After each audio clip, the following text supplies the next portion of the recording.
quiz you on these. Yep.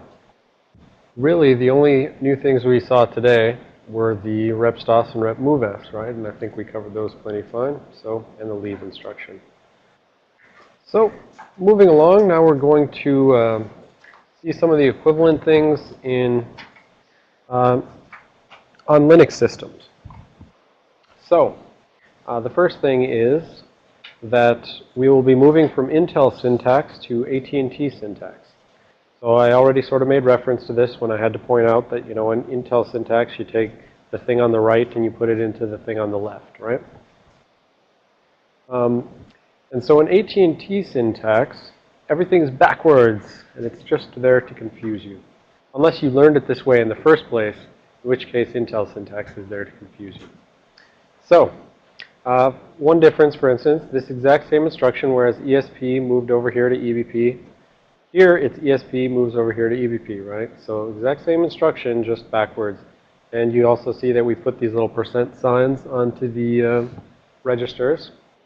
And here we actually see a $sign on an immediate. So this is one of the, you know, there's only a couple of things that I like about the AT&T syntax, and one of them is that they put the $sign on the immediate to call it out, and that kind of says, look, there's going to be, you know, a hex 14 embedded into your instruction stream right there. Over here, you know, you frequently see just addresses represented, you know, a number could be an address and a number could be an immediate. There's no distinguishment there, right? So, and then again, now this is what makes it a little tricky here. Right, this is add ESP plus 14 into ESP, right? And so you have to keep in mind that it's sort of backwards the way it was before, because that doesn't matter so much here, right, with the add, but for your subtract instruction, it definitely matters whether you do 14 minus ESP or if you do ESP minus 14 and then put it into ESP, right? So you have to keep track that even the order of operations, shall we say, is backwards here in this representation, right? So it's not, you know, going from normal left to right that we're used to, right? You don't take the thing on the left and have the thing on the right subtracted from it. You take the thing on the right and have the thing on the left subtracted from it. Okay? So just keep that in mind, basically. And yeah, I think this slide really needs to be more at the beginning, because this is where I say I use Intel syntax everywhere except now. So, whatever. But yeah, so it is important. So part of the reason for this Linux section, part of it's, you know, just to get you exposure to, if you happen, you know, some people are going to be doing it in there, and I just want to, you know, give a little bit of time to doing it in that environment as well. You know, all the Windows people who want to be reverse engineers, you know, this doesn't necessarily matter to you, except for the fact that when you look at talks and things like that, so if you look at security conference talks or, you know, academic research papers and things like that, you have no guarantee in which format things are going to be. So if, you know, someone puts into their research paper a little snippet of assembly code of why this or that is the case, and the assembly code is their proof of something happening or not happening with the compiler, you need to be able to read that just as well, whether it's AT&T syntax or Intel syntax. So getting a little exposure to AT&T syntax is good. But this is the thing that I really hate about AT&T syntax. For those RM32 values, which before we said was a nice base plus index times scale plus displacement, everything's inside the angle brackets. Now for AT&T syntax, you move the displacement outside of regular parentheses, and then you have sort of no notion that it's index times scale, right? And you don't know there's plus signs in between things, right? So it's still base plus index times scale plus displacement. It's just left to you to remember which things are pluses and which things are multiplies and stuff like that. And remember, just like in Intel syntax where each of these things can potentially be optional, right? So I may have, you know, index times 0 plus displacement, and the thing may display it as base plus displacement. Here it could be, you know, just base and displacement over here, or I could have, you know, base plus index times scale with no displacement. So there may be no displacement off here outside of the parentheses. So it may be, you know, just calculate what's inside the parentheses. It may be calculate what's inside the parentheses and then add in what's outside of the parentheses And that's your address. Now go to memory, right? So that's a bit confusing at times.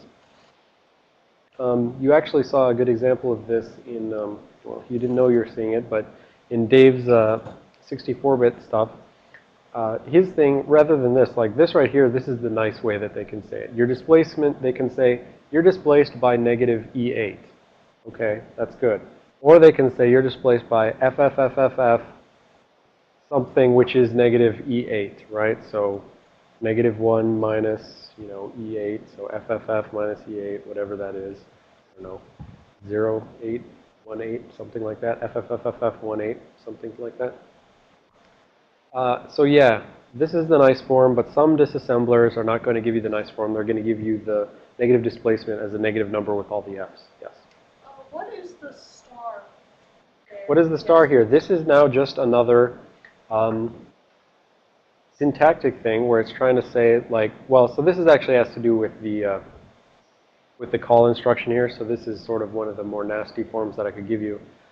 We said there were multiple forms of the call instruction. There's relative and absolute. And relative just means like whatever my next instruction is, I want to go some amount relative. When we listed out all those forms, the fourth one was call absolute indirect. And that meant, go through some register, potentially, and go wherever that register is pointing. Well, it's not actually a register. It's an RM32. So you can have up to this most complicated form of an RM32 here. And you're saying, calculate everything in there, go to memory, get what's in memory right there, and treat that like an address, and I'm going to call to that address. So the star here, I believe, is trying to say, like, dereference this RM32, go to memory at that location, and then call whatever's there. But you see, they don't put that for, like, the move one, right? So they don't put the star to say dereference for this other case. It's only, like, with that call instruction. So yeah, like I said, that's one of the nastier forms that I can give you. But like the move instruction, for instance, this is what we saw before. And I said I wasn't paying it, I wasn't pointing out this D word pointer. I was just leaving that off most of the time. But that will start to matter on the AT&T syntax because, like I said, it can like call it move or it can call it like move L, right? The L would be to try to say this is move along, and actually, I feel like it would be move W in GDB because a word is 32 bits as far as they're concerned. So stuff can get a bit confusing there. Was there a question? Yeah. So in the AT&T syntax, will move always mean what move keyword? No. So well, so that it definitely is disassembler dependent essentially. So sometimes it'll be kind of implied, like okay, well I'm using 32-bit registers, for instance.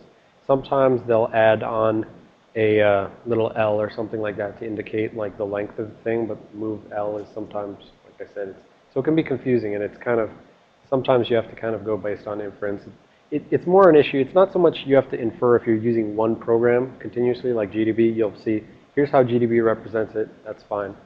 But then if you use objdump or something like that, objdump may give a different representation, basically. So they use a different mnemonic.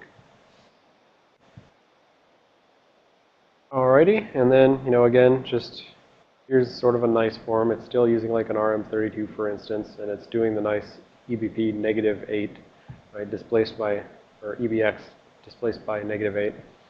But we can also see that in some tools. I guess I didn't try this in the last class, and I should. I think objdump is the one which puts it in the non-nice form, as we saw by Dave's example code, so I'll show that when we get there.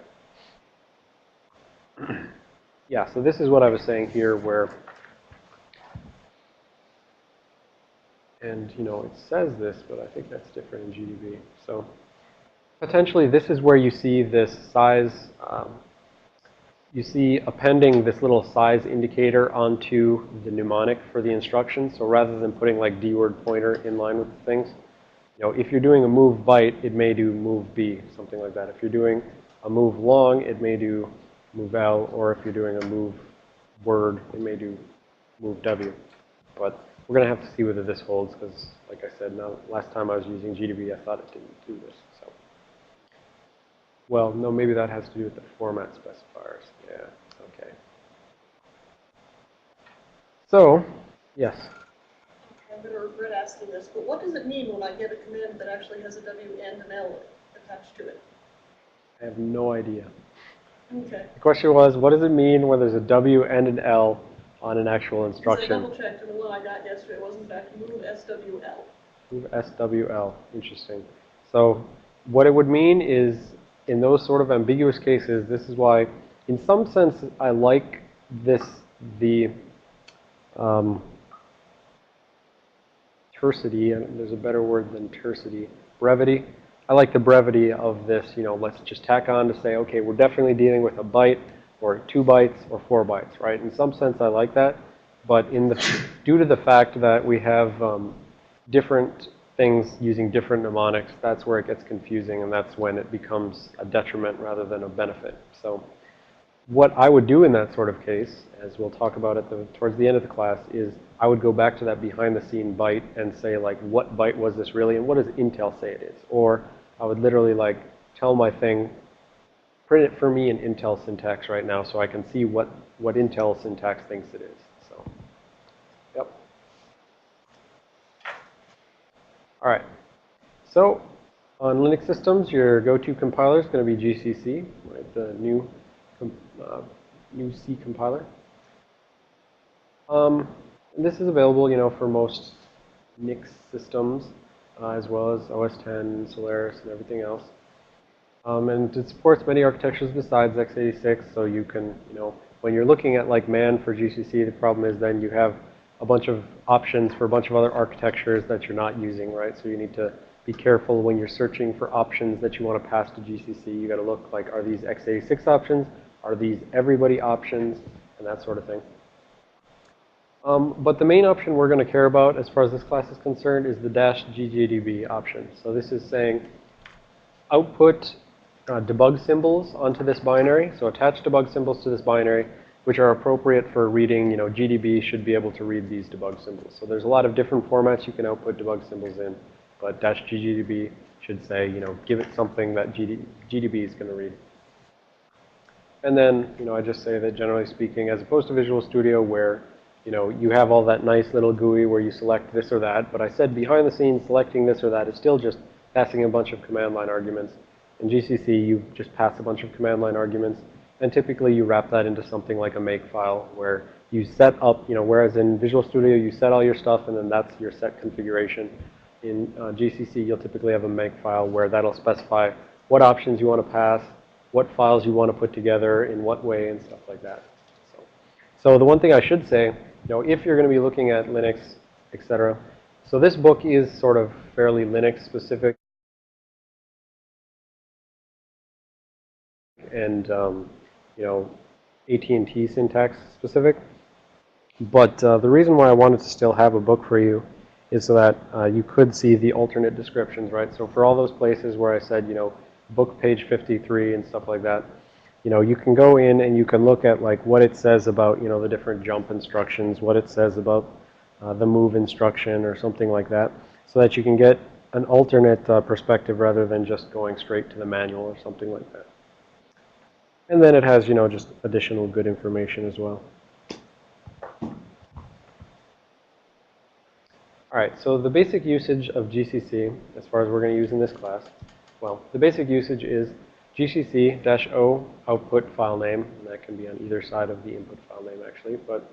And so you just do -O for whatever you want the resultant binary to be named, and then input file name would be either one or many input C files. We're only going to have our very simple examples in this class, so just single input name, single output name, and that's what we're going to do. And then we would also add in the -GGDB. So a final thing that we might do in our Linux VM is GCC-GGDB, means add some debug symbols onto it. Call our output binary example1, right? We typically don't do like .exe and stuff like that on Linux. And then just example1 is my input source file. All right. And so objdump is kind of your go-to disassembler for viewing the entirety of the disassembly of a binary in Linux. So object dump and object file could be potentially even intermediate linking files, like objects that are post-compilation but pre-linking, so you haven't like taken a bunch of stuff and put it together into a final binary. You can still dump those out with objdump, but for as far as we're concerned in this class, The objects which we're going to dump are just binaries that are generated as the output of GCC. And those are, for what it's worth, those are ELF files, the executable and linking format. And we're going to talk about that a bunch in Life of Binaries class. And actually, I should say to the people on the phone, no, that's the intermediate class. Yeah, so for the people who are doing remote as well, you know, I saw a lot of you were not signed up for the Life of Binaries class, but I think you probably do want to be, because the Life of Binaries class, again, is something which is going to help feed into the reverse engineering stuff. So if you're taking this remote and, you know, you thought this was sufficiently useful, I think you'll find the Life of Binaries class as well, so go sign up for that. All right. So one thing about objdump that's useful is this -m Intel thing. So you can override the default AT&T syntax in order to actually see it in Intel syntax so that you can flip back and forth if necessary in order to do it. So Ariel, if you were using objdump to find that thing, try doing like objdump with this thing. I just did, Yep. and it switched from move SWL to move SX. There we go. So I know what that is. That's the sign extend version of move, right? So yeah, so we'll come back to that maybe, but that's really weird that it doesn't do just SX, because that's what Intel says in its manual, move SX, whatever. All right, so -m Intel will override the thing. So for instance, here's a simple example of, you know, my hello world. I do objdump -d hello. I get this init. That's the thing I've been sort of making reference to. That's the function which is called before main potentially. Right, we saw it was named something different for Visual Studio, but there's always this initialization of the C runtime library that goes on before you actually get into main. And so there's a init, and then ... Eventually you'll get down. It's basically, it starts at the top, runs all the way to the bottom, just trying to disassemble as much stuff as it possibly can. And so if I flip this to -m Intel, then this is the equivalent stuff, right? So I see here, like I had end, ESP, and FFFFF0. Back here I had end, you know, this $sign FFFF0 saying that's like an immediate. It's just some constant that's hard-coded in here, right? So maybe I have this LEA ESP +4, and I don't remember that this is an ESP +4. Go to memory. Well, not go to memory. Sorry, it's an LEA, right? So don't go to memory. Just calculate ESP +4, put that address in ECX. And if I want to see it the other way, right, ESP +4 into ECX, right? Back and forth. ECX -4. Well, no, here objdump did the -4, so I don't know what your objdump was doing. Anyways, so that's the back and forth with that. So I'm going to actually show that now. I'm trying to decide how I do this so that I don't just like talk through everything. All right, so you have a Ubuntu VM on your desktop. So you've got VMware Player link on your desktop. Double click on that. And it's going to bring up Ubuntu VM. For everyone who's doing it remote, you know, I sent you the link to download the VM, and you can run this in VMware Player on, you know, Windows or Linux, whatever. So, you know, from within VM Player, you know, we all in the labs will have just this little Ubuntu thing already in our inventory. For people out there, you're going to have to specifically go, you know, file and open virtual machine. But for everyone else, you have Ubuntu, just go ahead and hit play. Play virtual machine, or I think it was, well, I don't know what it was. But so now you're going to get a couple of errors because this is set up to like use a virtual floppy drive, but we don't have a floppy drive. So that's fine. It says, do you want to try to connect this device? No, because it's just going to error out again. Right? So no more virtual floppy trying to start every time. Get out of there. I think there might be another error. Maybe, maybe not. What was that? Takes a while. Yeah. So this is going to take a while. So I'm going to let that go, and then once we get this up, then we're going to do a quick example of this compilation that I was talking about, as well as the using objdump. So we will we'll go back to doing this, the GCC example 1, and we'll have to go find our example code, which should already be in the VM. And then we'll go forward and we'll do like objdump-d example 1, for instance. So when it comes up, go ahead and use the standard username and password that we have for the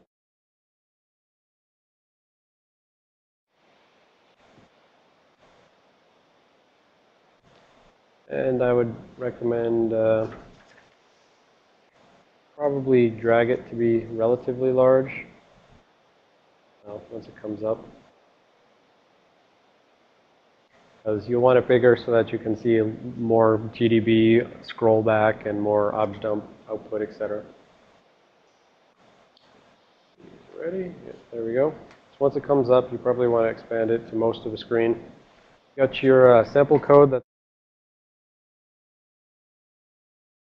just double click on that example zip. It'll open in this little window. Drag that onto your desktop so that we expand the zip file.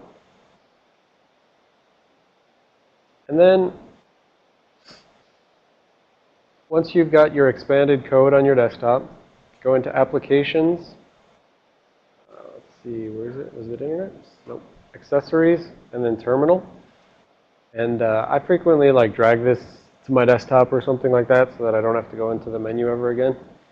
So I'm going to drag that terminal onto my desktop and then open it. So again, Applications, Accessories, Terminal, drag it to your desktop, drag it to your bar up here, whatever you want to do.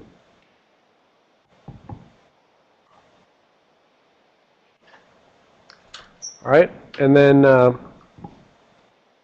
once you get your terminal window up, you're going to do CD desktop and CD intermediate, intro ASM code for class, and then example 1. And for those who don't work in Linux, you can use tab completion. So you just type the beginning of desktop, and then you hit tab, and then you type the beginning of intro, and then you type tab, and you type the beginning of example, and then there's multiple examples. So we just type example 1, and there's no such file. All right, this is the one that doesn't have example 1. So we're going to go to example 2. Man, I'm working on that too much. And so when you're in example 2 and you do ls, you will see your example 2.c, and then you'll see all that other Visual Studio crud that we don't care about anymore. All we care about is that we have this single example 2.c. We can do cat example 2.c, and that'll show us the source code that's in it, right? And so recall that that was the one where we did the 2 times x plus y, and it got turned into an LEA and things like that.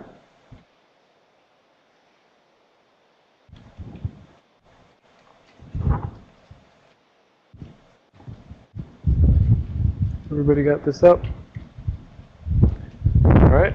So now do GCC space dash ggdb space dash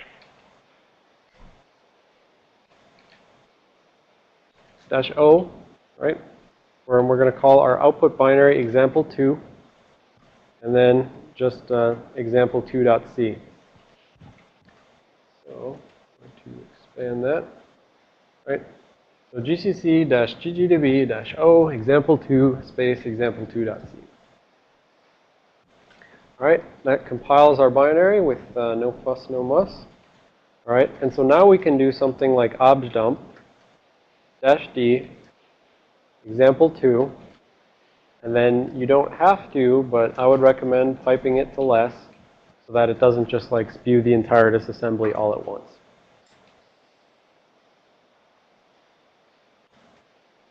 So if I don't pipe it to less, what I get is this, bam, it printed it all out, and then, it plopped me at the end. Or if I pipe it to less, then I get this, and I can scroll using my arrow keys up and down, right? I could scroll anyways before, but whatever. I can now search this as well, right? So again, we see that, this disassembles it. It starts, it has init, and it has all the code for that. Let's see. Where does init call?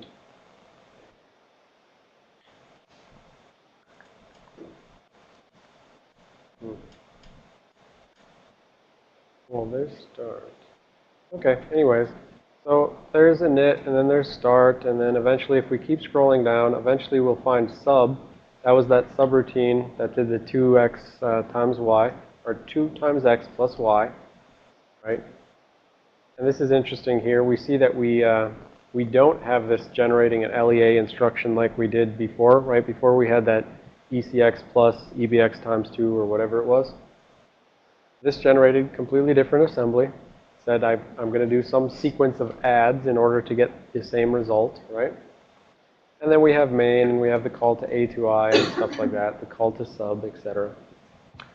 And so this is, you know, Intel syntax, and if I want, I can turn the, or sorry, that was AT&T syntax. If I want, I add the dash capital M, Intel, and then fail. Lowercase I on your Intel.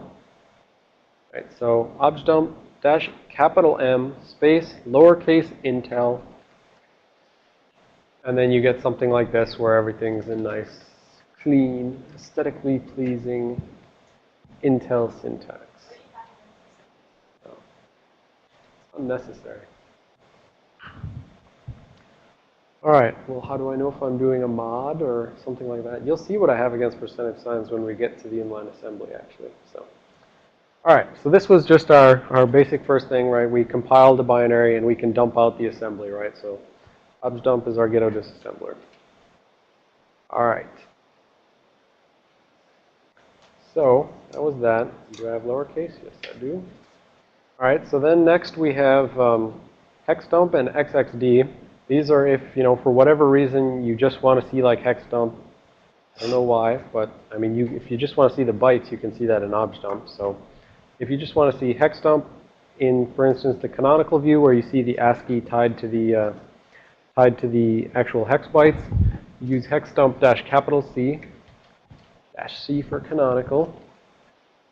And if you did that over in your VM, you'd get something like hexdump dash C. Example 2, I'm going to pass that to less again, right? And there I can see that. Well, one thing I see right away is that I have some sort of like ELF signature at the beginning, right? Little ASCII ELF. Or, you know, it could be the Environmental Liberation Front, something like that. Anyways, I can see some strings in here, /lib/ld linux.so, whatever that is. And I see some other strings. So, you know, sometimes for whatever reason you want to look at hexdump. Personally, though, where available, I prefer xxd. So, xxd is my little ghetto disassembler. So, xxd will do a hex dump, just like what we saw, and it'll dump it to file. Well, it'll dump it to standard in unless it'll standard out unless you redirect it to file. So it'll do a hex dump, but the nice thing about xxd is it'll put this thing out to file if you want, and then you can go modify that file and like just change those bytes in the hex dump, and then you can do xxd-r to go the reverse direction in order to take your little text file that you modified and turn it back into a binary file. So I like that. That's, you know, my simple little hex editor. I used this in the past for like hacking like the airport driver for Apple's airport thing to spoof your MAC address. So anyways, xxd, example 2. And then if I just do that, it's just going to dump it out like this. And there's actually some other options, like if I want to put this 1 byte at a time with like spaces between, or 4 bytes at a time, but whatever. I do xxd, and then I redirect that to a file, and I say, you know, my dump, something like that. Then I can open my dump with the delete text editor, Nano. Oh no, now the world on the internet knows I use Nano. VI and Emacs are for wusses, or stupid people, or something like that. Hate me if you will. I don't care. I don't care what you think. Nano rocks, just like Pine. And it tells you all of its commands right there. Anyways, so like if I wanted, I could, you know, screw this up, and I could change the signature to, I don't know, I think this will be Elf, Wolf, or maybe Ellie. Let's go with Ellie, right? So I hit that to be a 5. So I think 45 is E because we got E, L, F, and that was a 46, and F is 1 greater than E. So I hacked that like that, go like that, my dump, And I just screwed up like this signature that happens at the beginning, so I'm wondering if objdump will even like open the file later on. But I can do xxd mydump, wait, -r, dash lowercase r, mydump. Oh, sorry, is that too low for you guys? Probably. Let's try this. There, no, it's not so low. All right, -r, and I don't even remember what I'm going to do. Think like that. Yep. I'm going to call this, modified example 2. Right, so that -r thing said, take this file in this, format that xxd recognizes, take those hex things and turn them back into binary, which I'm going to actually write out. So now I'm going to try objdump on modified 1. There we go. It says, like, I don't know what that is, but that's not an ELF file. Okay?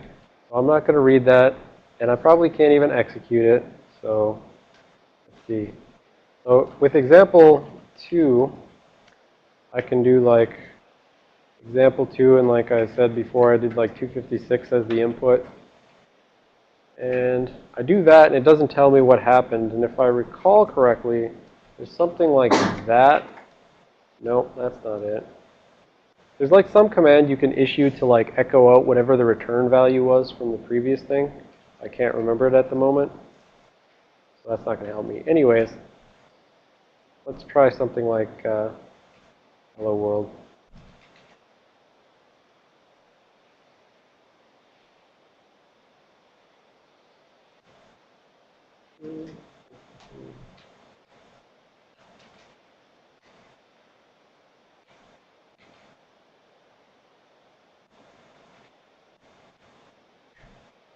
All right, so if I execute hello world, right, I got to print out. I'm going to do xxd hello.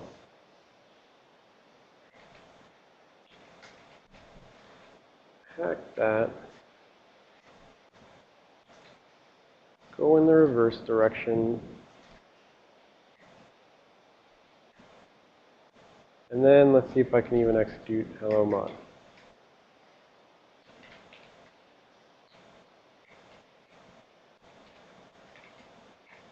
Nope, fail. And that's not even an ELF file. Sorry. You hacked it until it wouldn't even execute because it doesn't recognize it as a valid binary file because it doesn't have the right string, the right signature at the beginning. Anyways, that's just saying xxd is your ghetto hex editor.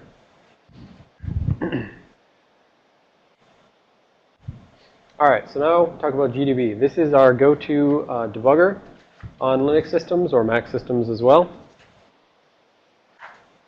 And so as a command line debugger, right, this is not going to be all nice like Visual Studio. It's not going to, have a bunch of windows open for you all at once and things like that. In fact, if you don't tell it to, it won't even like tell you what the registers are right now. It won't tell you where you're currently executing, that sort of thing. So really, GDB gives you nothing unless you ask for it. There are some additional things that there are other debuggers and stuff for Linux that you can use if you want that'll give you nicer user interfaces. But I still decided to go with GDB here because you can pretty much guarantee that anything that has something like GCC for code development on it is going to have GDB on it as well. And it's frequently on systems by default. So the syntax for starting a program in GDB is GDB and then just the program which you want to start. But in order to make this useful for us, we're going to talk about using a commands file.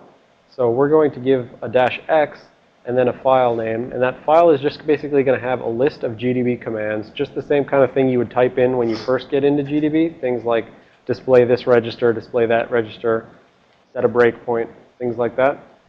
So we're going to put those sort of things into a file, and then we're always going to run GDB with this commands file so that it'll always print out whatever we want to see. All right, so yeah, that's just -x, gives a commands file. And this is absolutely essential to using GDB if you're going to use it for any amount of time, which you will be at the end of the day when you're doing your little example thing.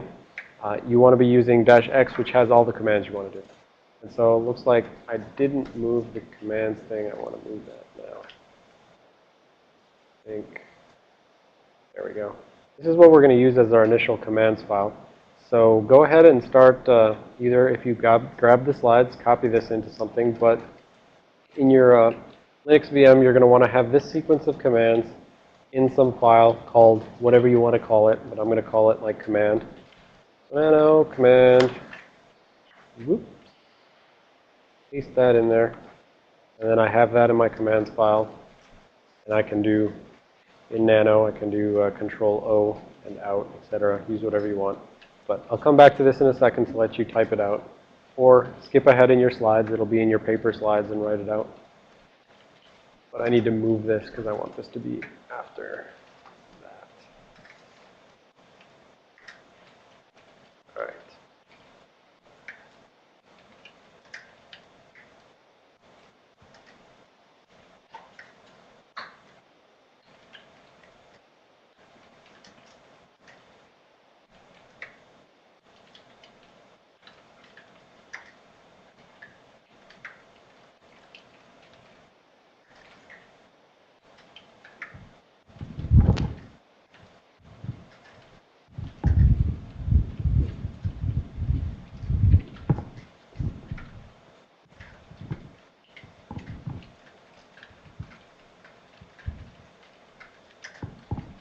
Yeah, so I recommend, you copy and paste that thing if you don't have a preferred text editor, and if you are just using Nano, you can copy and paste by doing like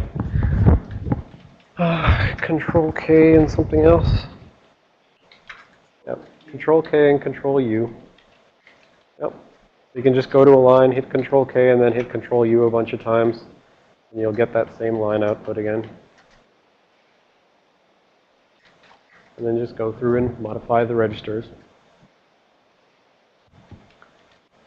So for instance, one thing we can see from this is in GDB, registers are going to be prefixed with the $sign now. So GDB's writing things has nothing to do with AT&T syntax. It's just GDB syntax.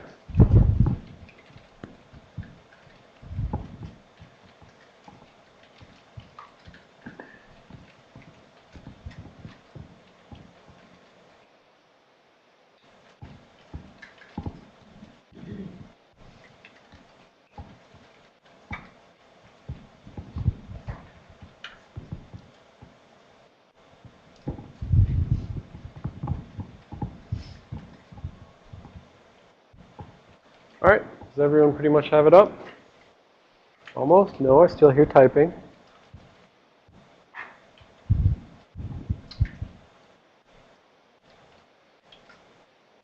And actually, I'm going to say, change this 32XW, get rid of that, that's like too much. Let's change that to like 16.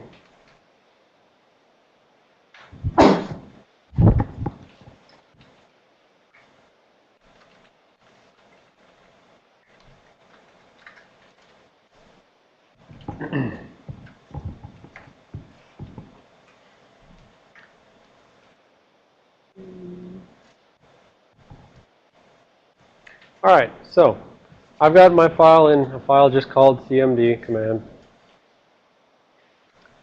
All right, so now I'm going to go back to that example 2 like everyone else should be in right now.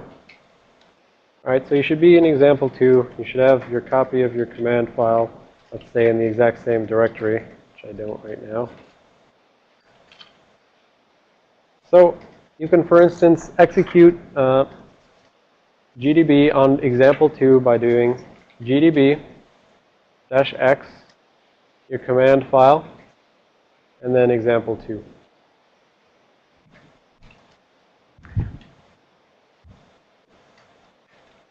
And press return. And that's going to start up GDB. And it's going to set a breakpoint because the very last thing you had in your command file was break main. So it's going to say, set a breakpoint at main. That's what we see right here. And then, we can run the program, look at the program. But the main thing I'm going to say for right now is do run. We haven't learned this instruction yet, right? We're going to go through and learn all the commands for GDB, but if you hit run, then you will see this sort of output where you get to see some disassembly, you get to see the registers, you get to see 16 D words worth of the stack, and things like that. So that's all I'm saying we're going for with this command file. We want it so that every time we step one instruction at a time, this sort of output is going to be displayed. So I'm going to exit out of there. All right. We'll go back to here. So now we're going to learn about our commands within GDB. So once you're actually inside GDB, the most important command is help. Okay? So you can use help from within there. So if you want, you can do this. You can watch the slides up there and, stay in GDB down here if you want. So you can do something like help, and then that'll tell you all the different types of help you can get. And then you can just keep doing help and drilling down on something. So for instance, I can do help on breakpoints. So help breakpoints. Now it'll list all the different types of breakpoints all the commands that pertain to breakpoints. So there's awatch, which is set a watch point for an expression, blah, blah, blah. Got a bunch of those different things. And for each of those, I can then also drill down and say, say help trace. Right? And eventually it'll say, okay, well, trace has a certain form, trace and then a location, and a location may be a line number, et cetera, et cetera, et cetera, right? So this is kind of like a terminal leaf in the help tree, right? Eventually you get to something which says this is the syntax for this command, and, there's no other list of commands, basically. All right, so help is the most important thing. When in doubt, type help.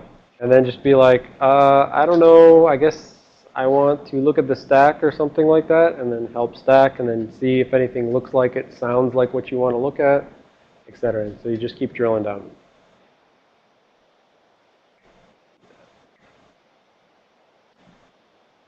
All right. So then the next command, now that we have like this command file full of stuff that you don't necessarily understand yet, like we saw, run is the next command you might want to know so that you can just start the executable and it'll do whatever those sequence of instructions are. So there's typically like a long form for everything and there's a short form, like you can just type R and that's the equivalent, but I will try to use the long form for everything, and if you do these long enough, eventually you just do the short form, right? So then just as an important note, if you want to pass command line arguments to a program, right? So we have example 2, and we want to run it with some input. If we don't run it with some input, it's going to crash. Then what you would do is, run and then your argument vector as normal. So as if you were running it from the command line, you would do run and then whatever arguments you want. So you could, example 2, you could do run 1 or run 256 or something like that from within GDB. I think you can also specify them just on the command line outside, but I'm not sure. I'm going to go check quick. But there's not a good way to check that unless I set breakpoints and stuff to see that those registers are getting set. So never mind. All right. Another thing that I found out about recently, which is kind of silly, is start. And start is the equivalent of break main plus run, right? So I had you put a break main inside of your end of your command file. You could just put start there, and then it would do break main plus run. But I kept them separate for now because in some cases, like example 2, right, we want to pass some command line things to run. So we just have a separate break main, and then I want you to do the run manually. And then you can pass command lines or not pass command line arguments, etc. All right. So, if I were, so you can use help display to see like the full description, but you saw display was the bulk of those commands that I had you put in the command file, right? So display prints out a statement every time the debugger stops. So if you hit a breakpoint, it's going to print it out. And then if you do like a step over or step into instruction, you're just executing one instruction and then you're stopping. And so a display will say print out this information each time. And so you saw I had like display EAX, display EBX, display ECX, right? So all of that is just so that each time you step over an instruction, it'll print out all of the all of the registers. It'll print out that stack. Display with the special format specifier says display instructions, right? So I had a display /I EIP that says display some number of instructions at EIP. So the format for display is display and then a / sign, and then some format specifier, where we'll talk about the format specifier here, and then expression. And I need to add a slide for expression, but I haven't done that yet. So anyways, format can be one of the following, or some combination thereof. Format could be I, which would say display whatever this expression is, whatever is at memory at this expression, display that as a sequence of assembly instructions. So I don't care if they really are assembly instructions or not. Just treat them like assembly instructions and interpret them per, the bytes which specify, a push EBP or whatever. So if I see 55, that's a push EBP or whatever it is. And then just, if you see 55 GDB, print out whatever assembly instruction would correspond to that. But so typically you use this just on display /I EIP, and then that'll just display a single assembly instruction. Or the format specifier can use a number, so like 10I, and that'll say display 10 assembly instructions. And I didn't fix that either. I should say,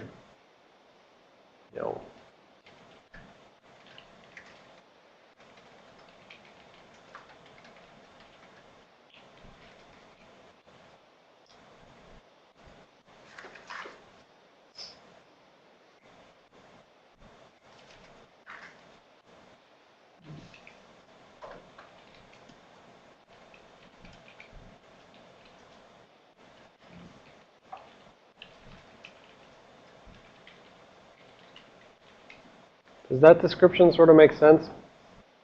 Other than the fact that you don't necessarily know whether you need angle brackets or not, right? That's ambiguous, but does that make sense that part of the format, well, and it's not just one of the following, it can be a combination of the following.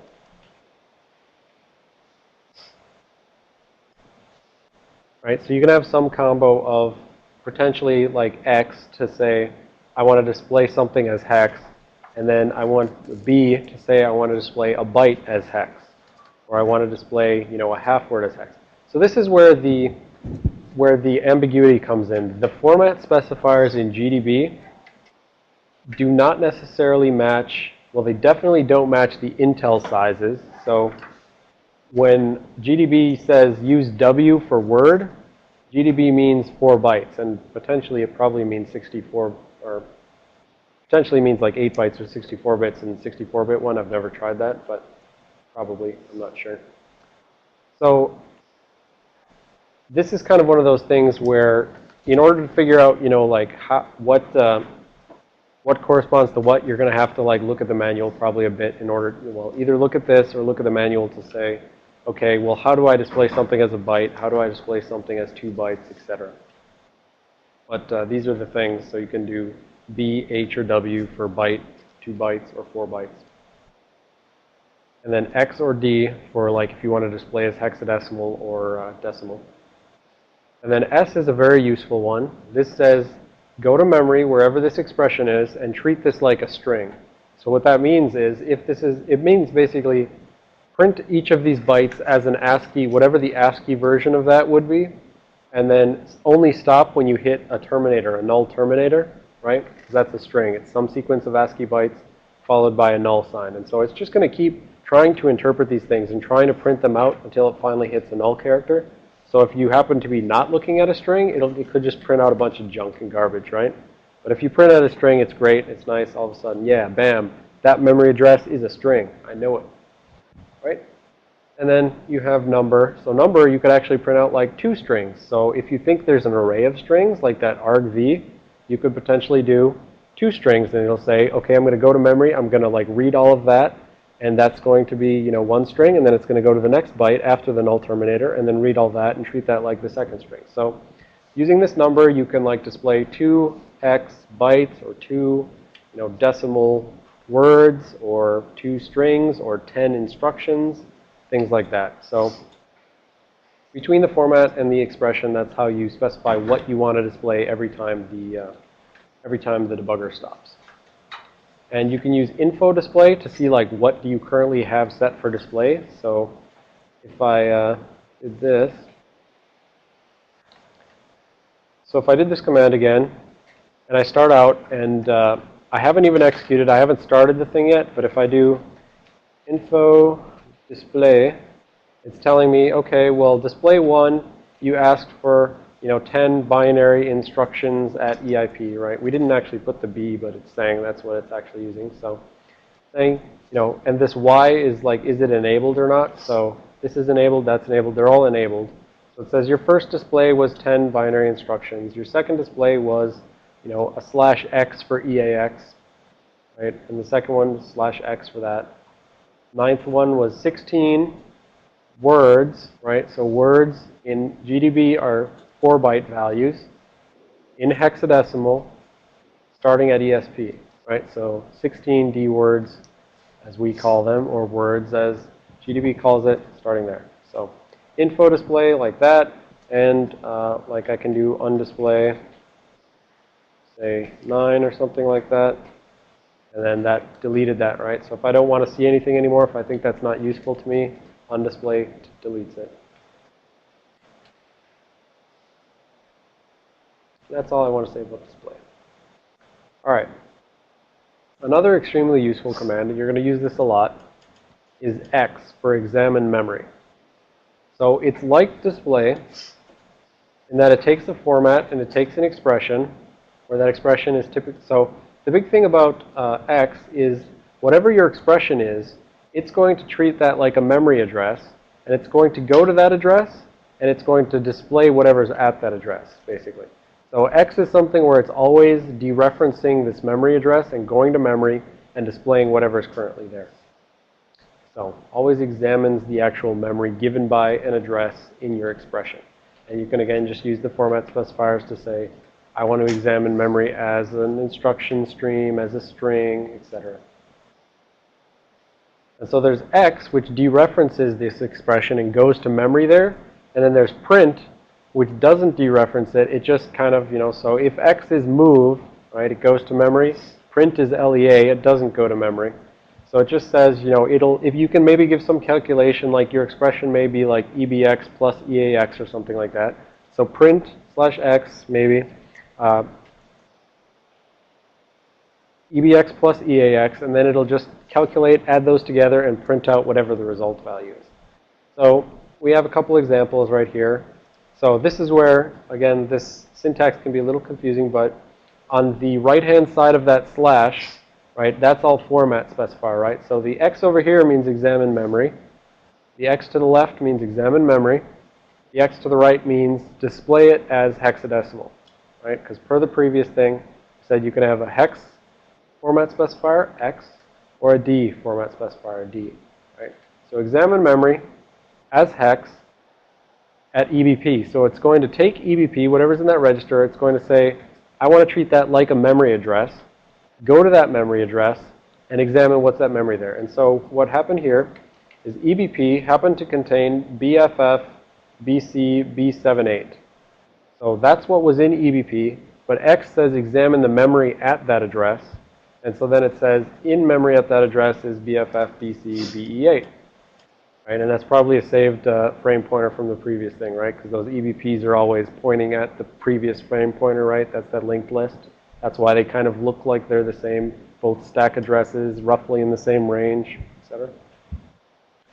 Right? But if I did print /X rather than X/X, it's not going to go to memory. It's just going to say, okay, well, EBP is BFF, BC, B78. And then alternatively, let's pretend that I had the number 1 in EAX, right? And I did X/X EAX. It's going to try to go out and examine memory at the memory address 1. Well, for this current process, the memory address 1 is not valid. Nothing's stored there. So X is just going to say, sorry, can't go to memory at that address. That's not, there's nothing there. But print is fine with it. Print just says, I'm going to print out the 1, which is in this register. So, think of it either way. I think of them like move versus LEA. One of them goes to memory, one of them doesn't. But Do whatever works for you. All right, so then we have a variety of commands to actually set breakpoints. And actually, hold on, I'll see how many I have more before you can get you to lunch. All right. So then we have a bunch of commands for breakpoints. So obviously, just like in Visual Studio, you potentially, Visual Studio, you had a GUI click where you said, I want to break right here. In GDB, you use break or the B command.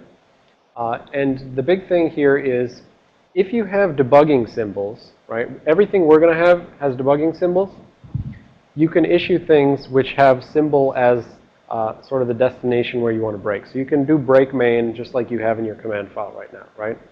But let's say you're trying to reverse engineer something on Linux, like we're going to be doing with our example at the end of the day. You won't necessarily, well, I guess our example at the end of the day does have symbols, but you won't necessarily have symbols for the thing, and therefore you can't just do break main.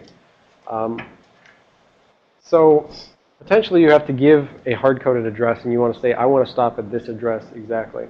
In that case, the syntax here, and probably should put a space here so that everything's on the same line.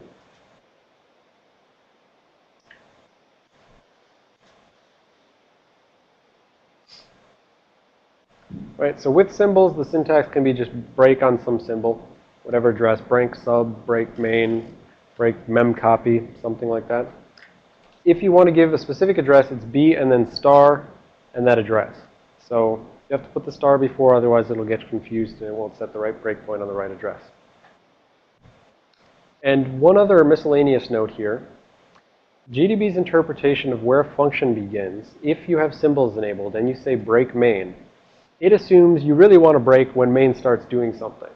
And so all of that compiler generated, push EBP, move ESP to EBP, whatever, all of that gets skipped over. So when you do break main, it actually says, okay, after you've done all that, after you've pushed your callee save registers, after you've allocated your local variables, I'm going to set the breakpoint on that instruction rather than the very first instruction. So I'll show how we can actually see that in this thing. Wow, that's a fast timeout. Right, so I'm going to execute this again with gdb-x, your command file, and example 2. You do that, it did break main, right? That's why it says breakpoint 1 at, whatever address. That happens to be the address of main. Right, line 8, it's talking about C source code, line 8. And now if I do that run again, I've made my window sufficiently big in big text that I can't see all of my instructions at once. But what it's saying here is the first instruction of main, as far as it's concerned, is this move, EBP plus C into EAX. But you can see right there that this is actually main plus 9. So we're actually 9 bytes into main at this point, at the very first point we break. So if I wanted to see what the very beginning of main looked like, for instance, I would have to then go back in and do something like x/i say 10i at main, something like that. So here, this is not going to be skipping over anything. This is just literally going to be replacing main with a specific address. And so if I do this command, and again, did I move this down again?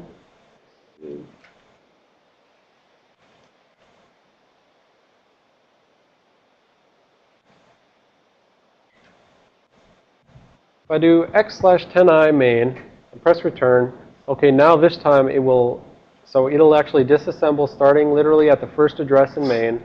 And we can see that the breakpoint got set here at main plus 9.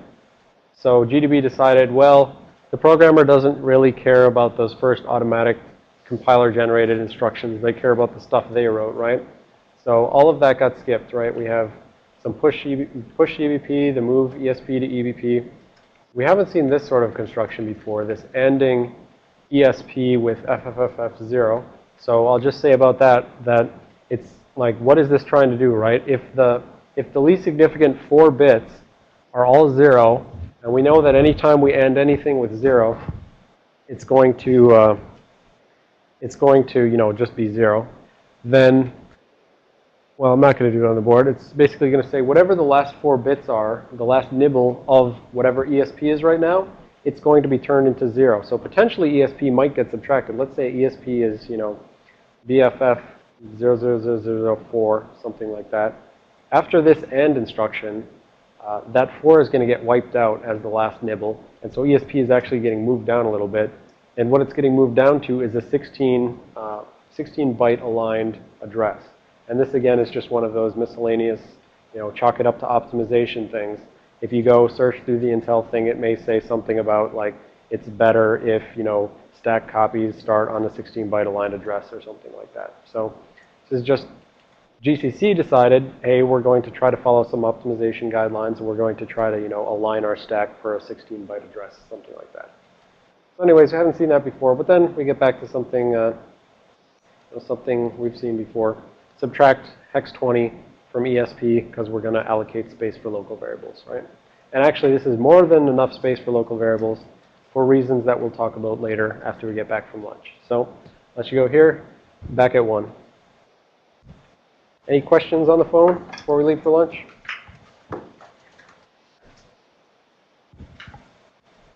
All right.